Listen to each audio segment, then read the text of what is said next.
Olá para você que está ouvindo o canal Os Anjos Sabem.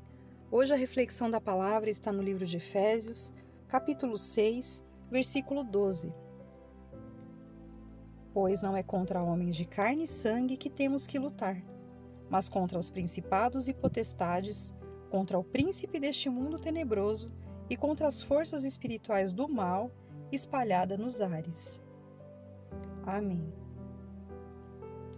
Bom, essa palavra de hoje, ela vem aqui chamar nossa atenção para um despertar, né? Tá na hora da gente começar a acordar para essa realidade e entender de fato que nós estamos lutando contra forças espirituais poderosas. E essas forças espirituais não estão de brincadeira, né? Elas estão assim alinhadas, estão preparadas para destruir de maneira assim avassaladora famílias inteiras. E como que isso vai acontecer, né? Como isso tem acontecido? Primeiro, assim, a gente tem percebido, nesse momento que a gente está vivendo, que os dados, assim, referente à violência têm aumentado muito. Em relação à violência doméstica, por exemplo, teve um aumento de 40% em relação a março do ano passado. Os casos de homicídio teve um aumento de 11%. Casos de suicídio no mundo todo, nós temos aqui registrado 1 milhão de mortes por ano, e seria assim mais ou menos equivalente a uma pessoa a cada 40 segundos se mata. Só que isso aqui é um dado que ele não está atualizado. Imagina depois dessa pandemia como que vai ficar esse registro aqui desses casos de suicídio.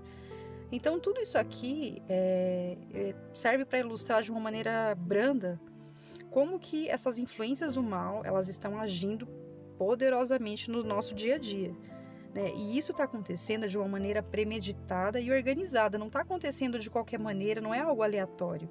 E existe de fato uma organização de anjos para isso, né? Uma hierarquia de anjos caídos, que estão ali com um propósito bem claro: transgredir a raça humana em todos os setores, social, político, econômico e, claro, no setor, na parte religiosa também, né? Então, como que a gente faz para identificar quais as áreas da nossa vida que está sofrendo esse ataque espiritual? Né? Em primeiro lugar, a gente tem que entender, nós temos que conhecer nós mesmos, né?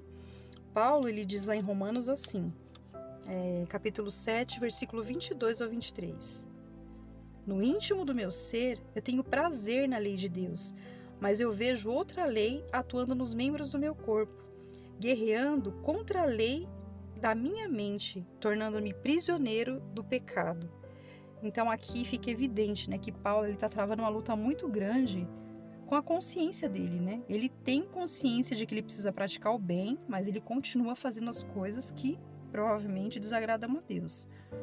Então é importante a gente buscar o autoconhecimento, por mais assustador que isso possa parecer. Digo isso porque muita gente tem medo de se conhecer, prefere ficar na ignorância, né? Agora, o autoconhecimento, ele revela muito dos nossos sentimentos, né? Das nossas emoções, das nossas fraquezas. Quanto maior a nossa capacidade de se conhecer, maior as nossas chances da gente se proteger, né? Dessas forças do mal.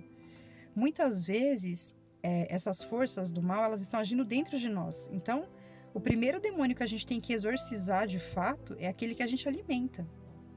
E assim, a gente alimenta dando legalidade, né? Dando permissividade mesmo para sentimentos negativos que a gente sente assim e acha que é normal.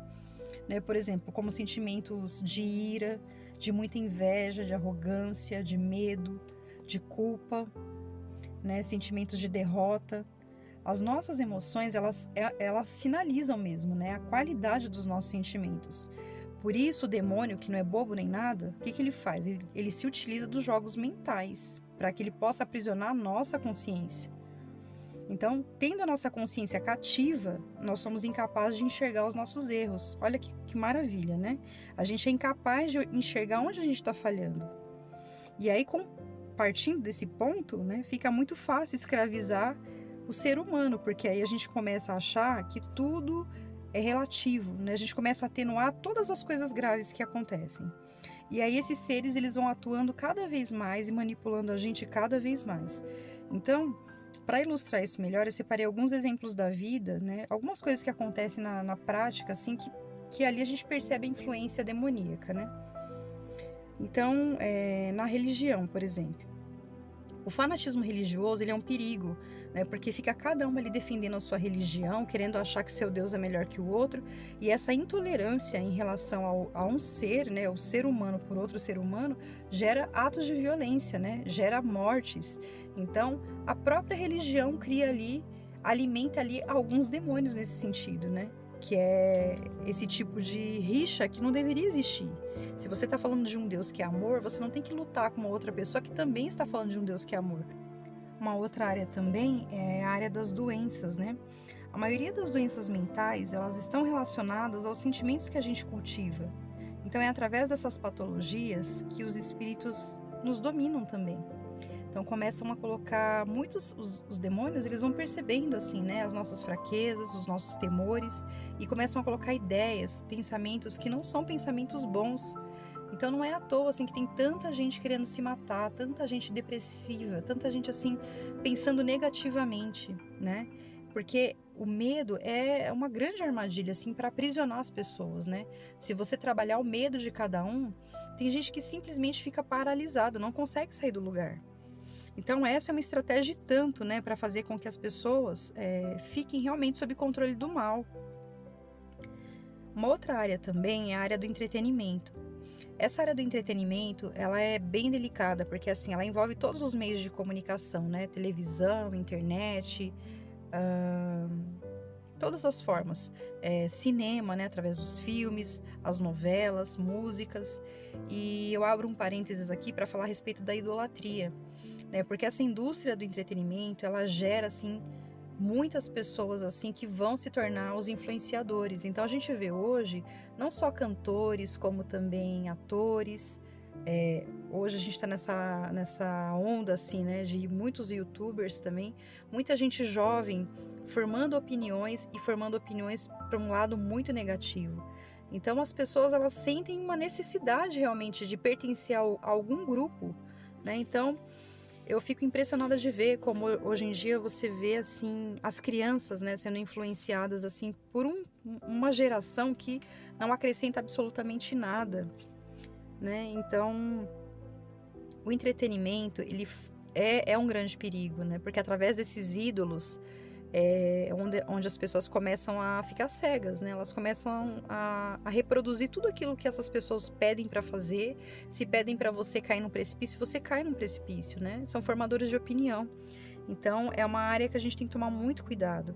E principalmente naquilo que a gente deixa entrar através da televisão, através da internet. Quando você liga uma televisão e tá passando lá na novela umas ideias que eles querem incutir na cabeça das pessoas a todo custo, né? Como, por exemplo, que o aborto é uma coisa super normal, né? O aborto é um crime, é um assassinato. Você está matando alguém, você está tirando a vida de um ser. Mas aí a novela faz parecer que não, que aquilo dali é porque teve uma causa, porque a mulher é dona do próprio corpo, enfim. Eles subvertem tudo, mudam totalmente o sentido daquilo. E todo mundo ali assistindo aquilo passivamente, a maioria caindo nessa conversa, né? Uma outra área também é a área dos vícios, né? Porque o vício, o que que ele é? Um hábito que ele vai degenerando as pessoas pouco a pouco. Ele vai trazendo um prejuízo ali, né? Não só para quem é o viciado, mas para quem convive com aquela pessoa que é viciada. Então, o vício ele pode se apresentar através de gula, através de alcoolismo, de drogas, de jogos, vários tipos de vícios, né? E aí, enfim, isso daqui é difícil a pessoa se livrar, porque ela tá numa vibe de entorpecência mesmo. Ela não consegue sair daquele ciclo dela por nada, né?